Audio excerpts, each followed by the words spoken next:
ఇశ్రాయేలు ప్రజలు చనిపోయారు. యెహోషువ వెళ్ళి ఏడుస్తూ ఉంటే, చేద్దన్న పని చేశారండి, మాట వినకుండా వెళ్ళి అడగమంటే ఆయనకు అర్థం కాలేదు. వంశాల రీతిగా ఆయన తీసిన గోత్రముల రీతిగా ఆకాను మా గుడారం మధ్యలో దాచిపెట్టాను తీసుకోమంటున్నాడు. ఆయన పోయి తీసుకొచ్చి ఇచ్చాడా చెప్పండి?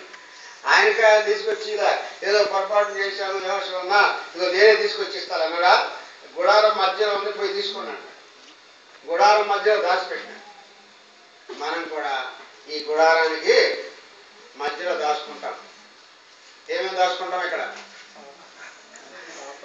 ఇందులో ఎన్ని గదులు ఉన్నాయో తెలుసా? ఏ గదిలో ఏమి ఉంచామో మనకే దేవునికే యొక్క గీతలో తెలియదు.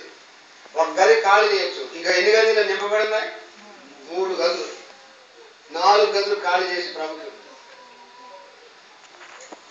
కనుక ఆయన గుడారం మధ్యలో దాచుకున్నాడు. ఆయన చేసిన పాపం బట్టి దేవుని చిత్తాన్ని నెరవేర్చకుండా ఉండేది. దాన్ని బట్టి సంఘంలో నష్టం, ఆ తర్వాత కుటుంబం అంతటిని చంపేసినాడు. కుటుంబంలో నష్టం.